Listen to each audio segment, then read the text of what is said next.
Hi, welcome to our channel where we share the most intriguing stories. You never forget the day you accidentally dethrone a tyrant. I bought a house for pennies, only to discover it belonged to the most feared HOA president in the county. She ruled with fines and threats until I showed up. What started as a deal turned into a war for justice and freedom. You never forget the first time you accidentally ruined someone's life, especially when that someone is a tyrannical HOA president with a god complex and a taste for control. My name's Nick Horn. I'm 42, a former commercial real estate agent, now running my own little empire of foreclosure flips and tax deed acquisitions. I specialize in what the industry calls distressed assets, which is a polite way of saying I buy people's financial failures and turn them into profit. I was sitting in my home office one Friday morning, sipping burnt diner coffee, scrolling through the county's online auction site, half listening to a true crime podcast about a pharmacist who faked cancer meds for money. Standard stuff. I clicked on a parcel listed as Clearwater Knoll 72B, tax delinquency 5 years. At first glance, just another suburban home in another over-regulated HOA-infested community. I almost skipped it until the owner's name loaded, Karen Maddox. That name stopped me cold. I knew it. Anyone in the area who's dealt with a homeowners association knew it. Karen Maddox, iron-fisted president of the Clearwater Knoll HOA, queen of citations, destroyer of garden gnomes. She once filed a lawsuit against a neighbor for repainting their shutters the wrong shade of beige. I remembered reading about it in a local real estate bulletin and thinking, that's exactly why I never buy into HOA territory. Curiosity turned into interest. I pulled the property file, and holy hell, what a gold mine. The house was assessed at nearly $400,000, but Karen hadn't paid property taxes in 5 years. That's not a typo. 5 whole years. She'd racked up liens, ignored certified notices, and somehow managed to avoid enforcement. My best guess, she assumed HOA funds were paying her property taxes, which is not how any of that works. But hey, when you're used to power, you start to believe you're exempt from rules. I spent the rest of the day digging through public records, title histories, even the HOA's own meeting minutes. Nothing suggested she'd even acknowledge the debt. This wasn't a trap or a bureaucratic screw-up. It was real, and it was clean. I verified the tax deed process with the county clerk. Yes, the title would be insurable after quiet title. And no, the HOA had no lien on the home itself. The best part? Since it was a tax sale, the HOA couldn't block or influence the transaction. Their beloved bylaws were irrelevant. I bid under a corporate shell I often use for these purchases. Didn't want Karen sniffing anything out during the redemption period. My offer, $78,000 flat. No one else touched it. Probably assumed it was protected by HOA status, or were too scared of the Karen name. 30 days later, the redemption period passed without a peep. The deed was recorded. The house was mine. I stared at the digital confirmation like I'd just won the damn lottery. Not because of the house. I've flipped a dozen better. No, this was symbolic. I had just legally foreclosed on the woman who probably thought she owned the neighborhood. The irony tasted better than any scotch in my collection. The next day, I drove out to Clearwater Knoll. Their entrance was everything you'd expect. Faux stone pillars, a gold-lettered sign, and that ridiculous pretense of class. I pulled up to the 2-story colonial. Big front porch, trimmed hedges, white shutters, the kind of place built for appearances. I took photos, documented the condition, and mailed the formal notice of change in ownership via certified post. A little formality before the real fun started. She had 30 days to vacate, just like anyone else. I didn't care that she'd ruled this place like a suburban Mussolini. She was a tax delinquent squatting on property she no longer owned. And if she didn't walk out willingly, I'd file for eviction without blinking. As I drove away, I caught sight of her Mercedes in the driveway. Still there. Probably sipping overpriced tea on the veranda, totally unaware that her reign was over. Yet, when the certified letter came back unclaimed, I knew she was going to be a problem. Karen Maddox hadn't picked up the official notice from the post office. Maybe she thought ignoring it would make it go away. Or maybe she just didn't believe the system could touch her. Either way, the clock had run out. I now owned her house, and she was still living in it like she ran the damn neighborhood. I decided to pay her a visit. Clearwater Knoll looked the same. Sterile, quiet, overwatered. I parked across the street, made sure my phone was recording, and walked up the flagstone path to her pristine white door. She opened it before I even knocked, like she'd been waiting. Her eyes narrowed the moment she saw me. "You must be lost," she said, lips curling into a smile that didn't touch her eyes. "Karen Maddox?" I asked, holding up the printout of the recorded tax deed. "My name's Nick Horn. I'm the new owner of this property." She blinked, then laughed. Actually laughed. "You're serious?" "I am. You failed to pay property taxes for 5 years. Your house was sold in a tax deed auction. I purchased it. Legally. You've got 30 days to vacate." Her laughter stopped cold.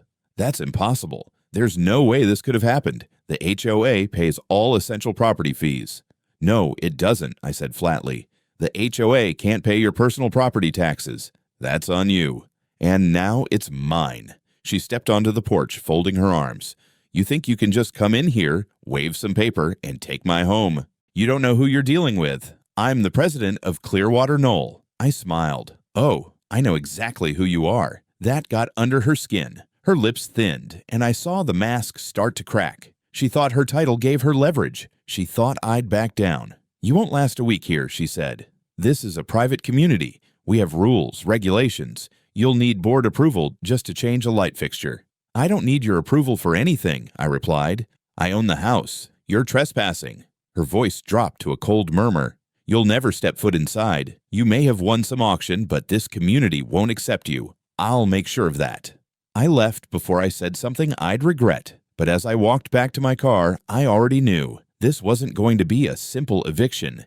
This was going to be war. 3 days later, I received a thick certified packet in the mail from the Clearwater Knoll HOA. Inside was a resolution passed by emergency vote titled Community Integrity Enforcement Measure. In simple terms, a brand new rule banning ownership transfers without board approval, backdated. The document claimed that no one could legally possess property in Clearwater Knoll unless approved by the HOA board, effective, conveniently, 1 week before the auction where I purchased Karen's house. They even included a letter addressed to me personally, stating that my ownership was not recognized and that all access to the premises is prohibited pending review. I stared at the letter in stunned disbelief. It wasn't just petty, it was illegal. They'd rewritten their own bylaws after the fact and tried to apply them retroactively. I called the number on the letter and got a cheerful assistant named Sherry.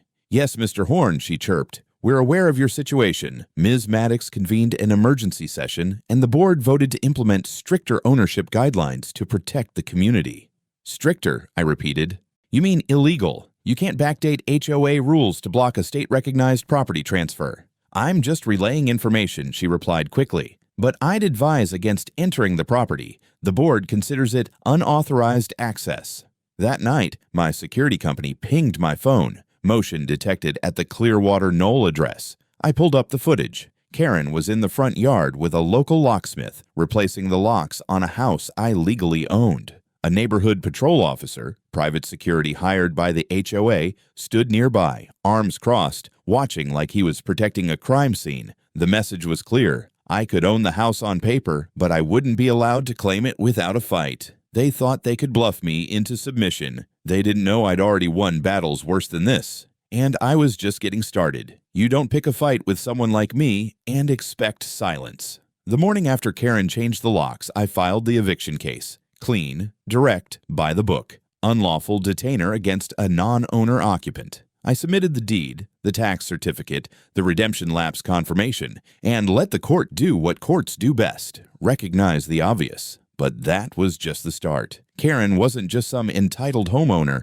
She was a manipulative operator with a legal background and a long leash from the board. If I was going to win this, I had to fight her on every front. So I did. First, I reported the HOA to the county district attorney's office. I attached a detailed complaint outlining their unlawful retroactive amendment to the bylaws and the clear attempt to interfere with a valid property transfer. I cited specific sections of Florida's HOA statute, plus case law. I used to write memos like this in my brokerage days. I knew what would get attention and what could be criminal. Second, I sent a formal complaint to the Florida Department of Business and Professional Regulation, the body that oversees HOA operations. I laid out everything: the illegal lockout, the backdated rule change, the coordinated effort to block access to my property. Third, I mailed a package, anonymously, to the Internal Revenue Service with a questionably polite cover letter. This HOA seems to be functioning like a personal fund for one individual. Is that allowed? I attached a few of the public financial summaries I'd scraped from county filings. Karen's name was on most of them, but I wasn't done. I had contacts in real estate journalism. I sent the entire story: the tax default, the rogue HOA, the power-hungry president clinging to a house she no longer owned, to a mid-level editor at Sunbelt Property Law Weekly. The guy owed me a favor, and within a week, the headline ran, "HOA President Squats in Foreclosed Home, Changes Rules to Keep It." It blew up.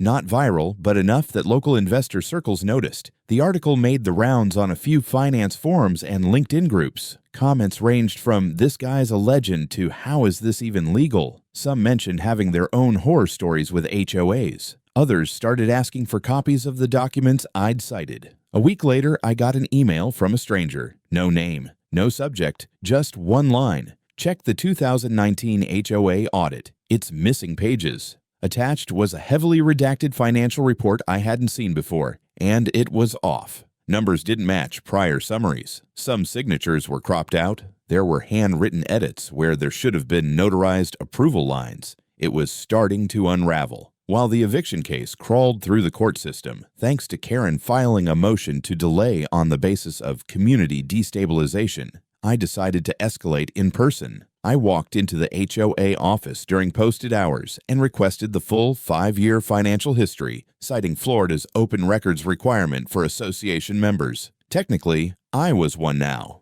even if they didn't want to admit it. Sherry, the same chirpy assistant from the phone, tried to stall me with, "We'll need to check with legal counsel," and "the president is currently reviewing archival compliance documents." I told her I'd be back in 48 hours with a subpoena if I didn't get a preliminary set. That seemed to rattle her. That evening, I drove to a nearby town for a speaking event, a small meetup of foreclosure investors. I didn't mention Karen by name, but I shared the general story. The room lit up. One guy approached me after and said, "Wait, Clearwater Knoll? Isn't that where that woman tried to fine a family for planting sunflowers?" "Oh, it gets better," I said. The tide was shifting. Karen tried to hit back. The next day, I received an official letter from the HOA's legal counsel accusing me of attempted reputational sabotage, interference with governance, and, my personal favorite, dissemination of inflammatory commentary within financial communities. I framed it right next to my tax deed. The hearing was brief, cleaner than I expected. Maybe it was the sheer arrogance of Karen's filings, full of circular logic, citing HOA bylaws as if they outranked state property law. Maybe it was the way the judge raised his eyebrows when Karen's lawyer claimed the HOA could nullify tax deeds for the sake of neighborhood harmony. Or maybe it was because I had every document, every statute, and every precedent lined up like dominoes. Either way, the ruling was swift. The property in question was transferred in full compliance with Florida Statute 197.522, the judge said, his voice firm and bored all at once. The Homeowner Association's subsequent policy amendments have no bearing on the legality of this transfer. Mr. Horn is the lawful owner. The court grants his motion for eviction. Just like that. I didn't gloat in court. I kept a straight face as the judge signed the order and handed it to the clerk. Karen, on the other hand, stood frozen like someone had just told her the earth was flat and gravity optional. Her lawyer leaned in, whispering furiously. She didn't respond. As I left the courthouse, the clerk handed me the physical writ of possession, signed, sealed, enforceable. I drove straight to the sheriff's office, handed it over, and requested execution within 48 hours. The deputy didn't even blink. "Oh," he said, glancing at the name. "Her again." It was a beautiful Wednesday morning when we returned to Clearwater Knoll. Me, a deputy, and a locksmith. Karen's Mercedes was still parked out front. Curtains drawn, porch plants dead, either from neglect or spite. I stepped out of my car as the deputy knocked firm and rhythmic. Karen opened the door in a silk robe, full makeup, and an expression that was half shock, half venom. "You're trespassing," she hissed. "No," the deputy said flatly, holding up the writ. You are. Court order. You've got 15 minutes to collect your essentials. After that, you're out." She looked at me like she was deciding whether to scream or vomit. "You'll regret this," she muttered. "Probably," I said, "but not today." She stomped upstairs. We heard drawers slamming, something crashing. 10 minutes later, she came down with 2 rolling suitcases and a handbag the size of a carry-on. No eye contact, no words. The locksmith got to work changing the locks. I stepped inside for the first time. The interior was performative, over-decorated, like a pottery barn exploded, but beneath the polish, you could feel the cracks. Unopened bills in a drawer, empty wine bottles under the sink, a guest room used as a makeshift office with folders labeled Private HOA Review Only. I'd seen enough estate flips to recognize the signs. This wasn't power, it was desperation dressed in beige. Then I found the black binder, tucked behind the pantry. No label, just duct tape along the spine. Inside, spreadsheets, resident files, annotated meeting minutes. Some had sticky notes. "Find this guy if he installs shed," and "Single mom, Joyce delinquent risk." There were copies of warning letters with altered payment addresses, one going to a P.O. box not listed anywhere on HOA records. That alone would have been enough to fry her. But there was more, much more. Fake balance sheets, pseudo-legal memos stamped with her old law firm's logo, but clearly doctored. Handwritten notes calculating liquidation targets based on overdue fines. In one document, she literally scribbled HOA Reserve Sotsonic Safety Net Personal. I snapped photos, every page, and then came the cherry on top, a spreadsheet listing discretionary accounts with routing numbers. And only one recipient, K. Maddox, Law PLLC. My stomach turned. This wasn't micromanagement or even embezzlement light. This was organized financial misconduct, maybe even fraud. As we were locking up, Karen hovered near the sidewalk, talking loudly to a local woman with a phone. The woman kept filming, asking loaded questions like, "How does it feel to be evicted by a real estate vulture?" I didn't engage. Let her play martyr for her Facebook group. Let her spin stories. I had something better than spin. Evidence. Owning the house meant I was now, technically, a member of Clearwater Knoll HOA. It was a bitterly ironic twist. The very structure I despised had to acknowledge me as one of their own. They didn't want me in their little club, but legally, they couldn't stop it. And I was about to make their lives hell. The bylaws were clear. Every homeowner, regardless of board approval, had the right to access HOA financial records with reasonable notice. So I gave notice. In writing, certified mail, emailed copy, delivered by courier. I requested 5 years of financials, board meeting minutes, vendor contracts, and expenditure logs. Sherry, still the most painfully cheerful assistant I'd ever met, called the next day, her voice trembling beneath the sugar. "Mr. Horn, I, passed your request to the board. They feel it's excessive." "Then they can feel nervous," I replied. "You have 10 business days. After that, I go to court. Again."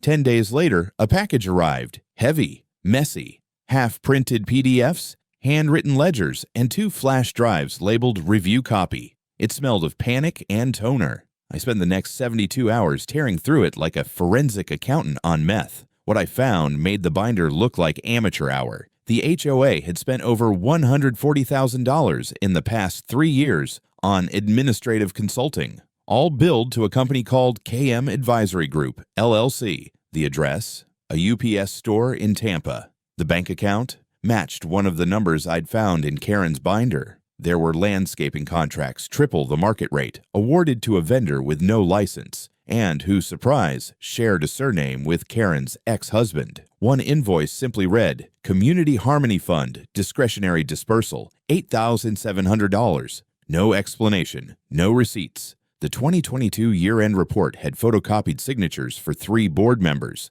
I called 2 of them. One hadn't attended a meeting in over a year. The other said, quote, "I never signed anything. I thought she was just running things until the next vote." She had forged compliance on an IRS-facing document. I compiled everything into a single report, over 60 pages, with citations, bank trail maps, and timelines. Then I submitted it to 3 places at once: the State Department's Nonprofit Oversight Division, the IRS Exempt Organizations Office, and the local press, specifically a reporter from the Tampa Herald who'd once broken a story on a corrupt condo board skimming hurricane relief funds. But I wasn't done. I drafted a petition under the HOA bylaws, a formal call for an emergency general meeting. I posted it on every HOA-approved bulletin board in the neighborhood: pool gate, community mailbox pavilion, clubhouse doors. I knocked on doors. I didn't even pretend to be polite anymore. Some residents were stunned, some were skeptical, but some were furious and ready. "You're telling me she used our dues to pay her cousin to consult on the color of fence stains?" one guy growled. "Did she really fine the Jensens for not trimming their azaleas and then spent $5,000 on scented stationery?" another woman snapped. Within 48 hours, I had enough signatures. The meeting was set for the following Tuesday night in the community clubhouse, just behind the tennis courts that hadn't been resurfaced in a decade. Apparently, the money had gone to brand consulting. Karen, somehow still walking free and pretending none of this had happened, posted a notice on the HOA Facebook page calling the meeting illegitimate, accusing me of intimidation, and, the kicker, potential financial terrorism. That post earned her 73 comments. Only 8 were supportive. The rest, not so much. The night of the meeting, the clubhouse was packed, folding chairs everywhere, people standing by the walls. The room smelled like sweat, chlorine, and resentment. I brought a projector, copies of the report, and a full audio recording setup. Karen didn't show up, but her shadow loomed. Her allies sat stiffly near the front, clutching notes and trying to look composed. One of them tried to interrupt as I began presenting. I raised my hand calmly. "I'll take questions at the end, I promise. You'll want to hear all of it first." Slide by slide, page by page, I walked them through the rot. The forged reports, the fake vendors, the self-dealing, the unreported income, the fabricated signatures, audible gasps, mutters. One guy in a golf shirt whispered, "We paid for this." Then I played the recording, a voicemail I'd gotten from a former board member who confessed to signing blank checks at Karen's request to avoid technical hang-ups during budget season. The room exploded. People shouted. Some cried. One elderly woman cursed in Spanish so fluently I nearly applauded. But when I called for a vote to remove the board and initiate a full forensic audit, the room went quiet. Then, slowly, hands rose. By the end, I had over 90% support. The vote passed. The HOA board, Karen's inner circle, was officially suspended pending review. I'd just gutted her regime, but she wasn't done yet. I expected a backlash, but I didn't expect it to show up at my front door with lipstick, rage, and a live streaming phone. 2 days after the emergency meeting, the one where the residents of Clearwater Knoll voted to suspend Karen's HOA board and initiate a forensic audit, she returned, not as the unchallenged president of a frightened community, but as a woman pushed to the edge of her crumbling empire. It was a Saturday morning. I was in the garage cataloging the contents of the now officially mine property when I heard tires screech. A second later, the front gate camera lit up with motion. Karen, wearing a red blazer like it was still 2013, heels clicking across the pavement, and a phone in her hand broadcasting everything live to what I'd later learn was her personal Facebook group, Clearwater Defenders. I opened the front door before she knocked. She didn't wait. "You!" she spat, voice shaking. "You manipulated them. You lied to them. You're trying to dismantle everything I built." "You mean everything you stole?" I said, keeping my voice flat. I knew we were being recorded. "You can't run this place like a feudal estate and expect no one to push back."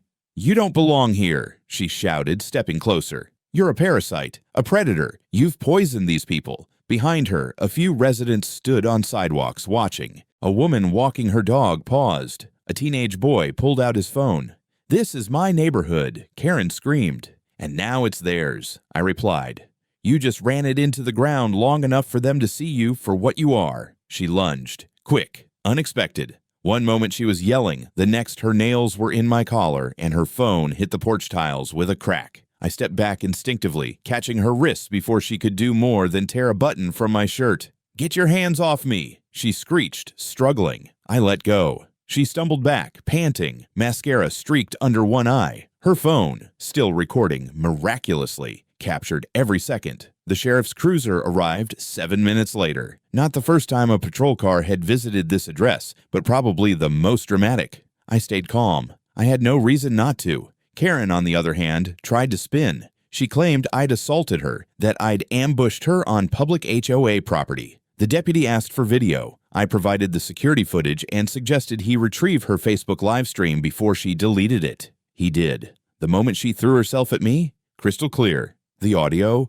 loud, incriminating, and emotionally unhinged. She was arrested on the spot. Battery, trespassing, disorderly conduct. I watched them cuff her hands behind her back as she tried to shout down the deputy, saying it was all staged, that I'd hired actors, that the audit was fake, and the votes were illegal. She didn't realize that at least 10 neighbors were filming the scene from their porches. Within hours, the footage spread. Local Twitter lit up. So did Facebook. One of the residents sent the video to a small but aggressive local news station that loved HOA drama like kids love candy. By Sunday morning, the headline was everywhere. HOA president arrested after physical altercation with new homeowner, live on Facebook. The story went deeper. They interviewed residents, some scared, some gleeful.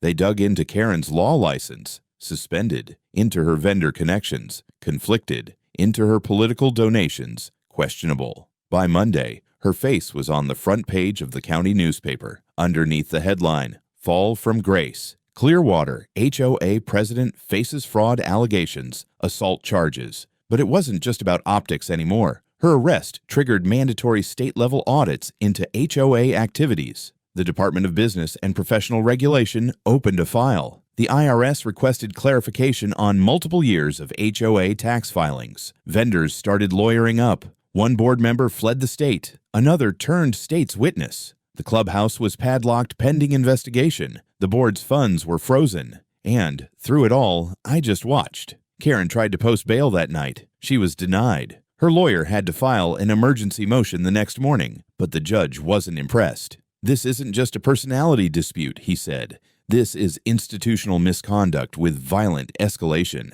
Karen left the courthouse in handcuffs. Her kingdom, the one built on fear, fines, and fake professionalism, was collapsing like a house of cards in a wind tunnel. I watched Karen's mugshot flash across the evening news with a strange, hollow sense of satisfaction. It wasn't joy. It wasn't gloating. It was like watching a storm finally burn itself out after weeks of destruction. She was no longer a force of nature, just another defendant in an orange jumpsuit, clinging to the last scraps of her narrative. The state moved quickly, faster than I expected, honestly. Within a week of her arrest, subpoenas landed at the HOA's registered address. The Department of Business and Professional Regulation suspended the HOA's corporate status pending investigation. The board's remaining accounts, 3 checking, 1 escrow, were frozen under a temporary court order. Then came the big one. The Florida Attorney General's office announced it had opened a criminal fraud investigation into Clearwater Knoll HOA and its former president, Karen Maddox.